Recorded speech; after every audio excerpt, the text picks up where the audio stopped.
Please welcome to the stage, Craig Scott.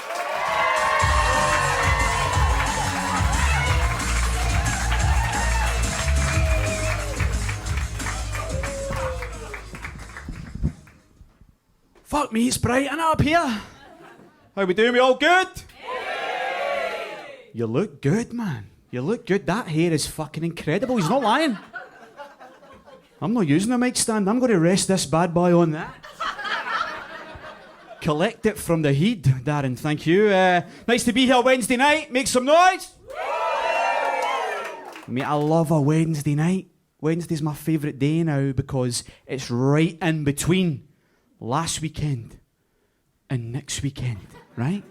And my weekends have been taking a kind of repetitive pattern at the moment. So Friday, good. Saturday, magic. Sunday, fucking terrible, right? There's one reason for this. I've started taking up a new hobby, right? It's called being an uncle. You tried it? It's hard, man. It's hard. So I've got an 11-year-old nephew, right? And he started playing football. And I go every week to watch him play 11-a-sides on a Sunday, right? It's nice, isn't it? He's fucking hopeless, by the way. Do you remember in school when you would do the three-legged race and it would be you and somebody else tied together and you'd fucking... That's how he runs with two legs!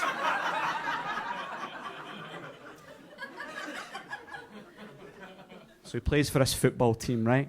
Football team aren't very good. But at that age, it's not about being good at sport. It's not about being competitive.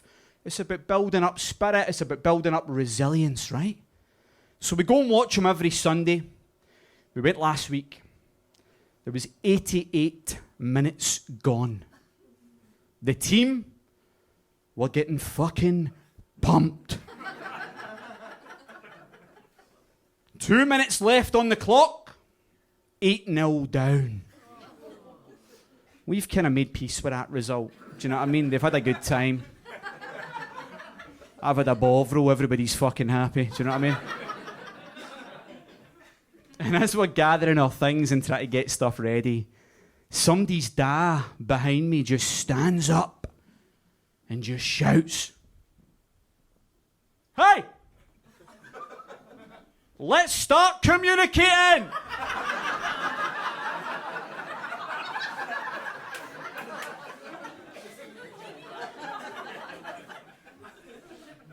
I'm afraid you might be too late, sir. I don't know if you know how time or maths work, but this is beyond repair. I never knew if he was shouting at the game or if he was shouting at his estranged wife who'd just like fucking disappeared into the fucking car park. But it's good. So my sister pulled me aside afterwards. She went, "Can you give him some advice because he's going to high school, right? We know what it's like going to high school. It's quite tense. It's a big jump. You go from being the oldest to being the youngest again."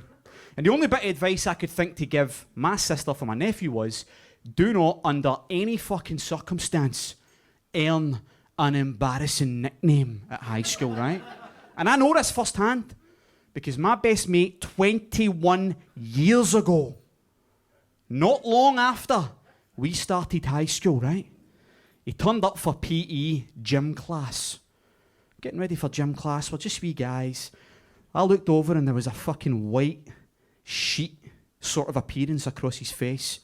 And he pulled out his bag, his little sister's gym shorts, right? Easily done. I would have fucking lied and said, "Listen, I've not brought my shorts, I forgot my kit." He tried the honest approach, God bless him. He went up to the teacher, a guy called Mr. Clark. He said, "Mr. Clark, I brought my sister's shorts." He's held up these wee things, right? And Mr. Clark, with this sort of darkness in his tone, has looked at my mate. I'm really sorry, mate. He's looked at my mate dead in the fucking eyes. And he said to him, "Can you fit in them?" I've then had to watch my pal squeeze his arse into these wee shorts like he was trying to put a cushion back in the fucking cushion cover after you've washed it. Do you know what I mean? And that was 21 years ago. And I say my pal, my friend, my mate, because I've not got a fucking clue what his name is. Since that day, he has been known only by the moniker Hot Pants. That is Lee, that's his real name, aye. God bless him, man. This geezer is married, he's got kids, he just underwent a very serious operation, and I've got guys that I grew up with texting me going, "Send Hot Pants our best regards, will ya?" No worries, man, no worries. But you need to have thick skin growing up in Glasgow, right? That's how it works. I could tell you here, this is the good thing about doing comedy. When you come and do comedy, you can talk about anything, you can share your deepest, darkest trauma. So I can tell you, standing up here, that the hardest thing I had to overcome during my adolescence was having this fucking monstrosity stuck to the middle of my forehead when the Sugar Babes released the song "Push the Button."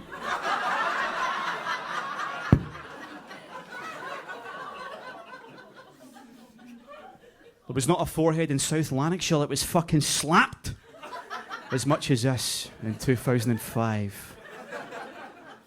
But it's good, it's not all bad, because I'm married into a Sri Lankan Hindu family. With that, mate, I just fucking, every Diwali, I just moonwalk in like that. He's alright here. Just radiating prosperity wherever I go.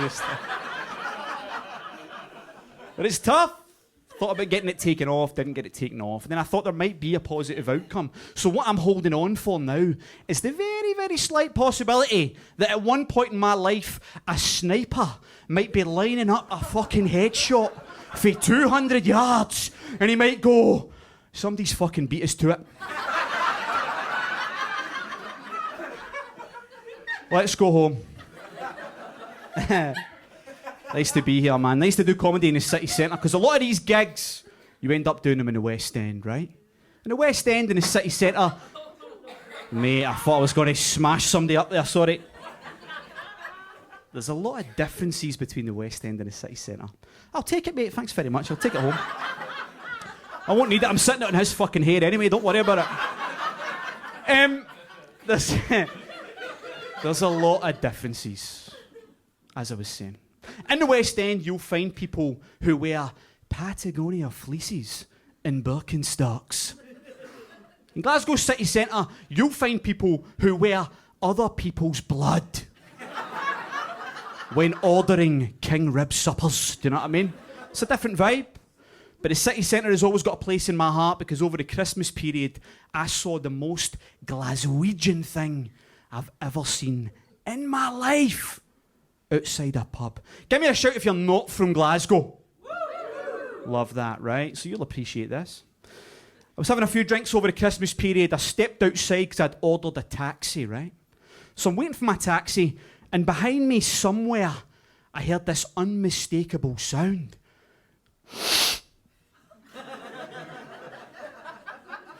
Was that fucking horrendous Glasgow flu that's been going around?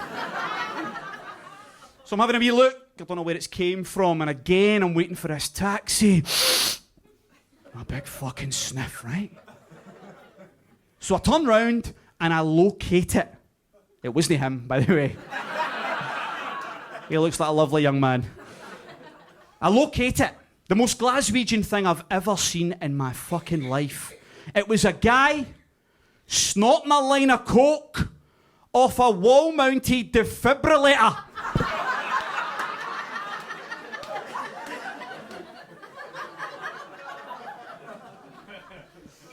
I did one of the wee awkward coughs. I said, "Have you got no sense of irony, sir?"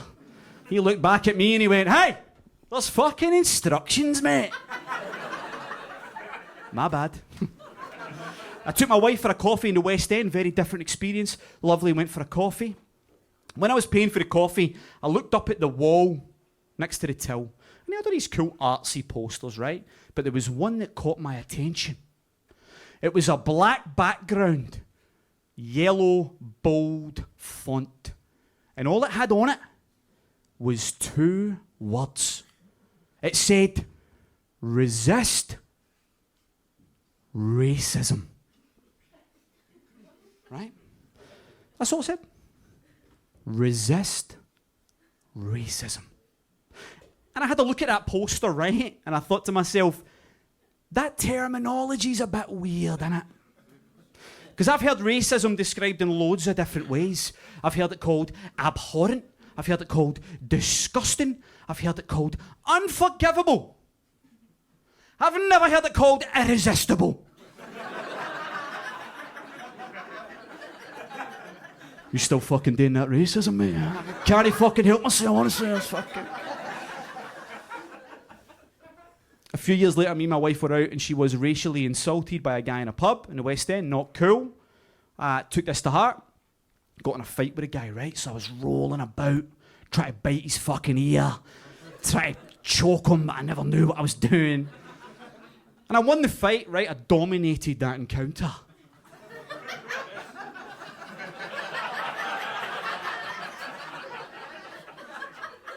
That's made it sound a bit seedy, innit?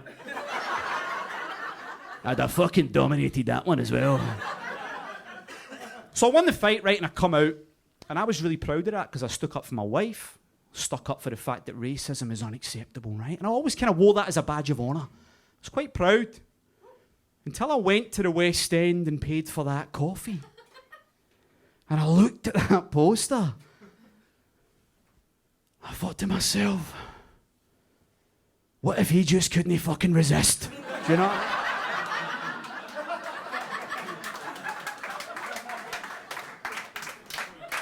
And it's not all good. I'll leave you on this last story, right? Because there's a bit of a sort of downward trajectory in my relationship. Things have not been going well the last few months. Thanks very much. Thanks very much. You're welcome. Things haven't been going well. We've been fighting. We've been butting heads a lot, and it's been tough. And most of the blame lies with me, right? And it all came to a head this last weekend, Sunday afternoon. She stormed out and she said, we never talk about our problems. We never overcome the difficulties that we face as a couple, right? And I was gutted, man. I thought, I'm about to lose fucking everything I care about. I've got to give it one last go. And as she walked towards the door, bag in hand, I seen my whole relationship flash before my eyes. I just gave it one fucking last go.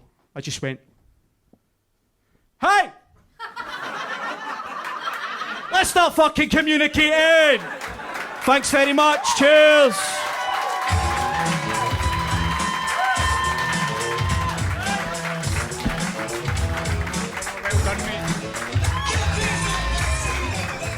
Craig Scott, everybody!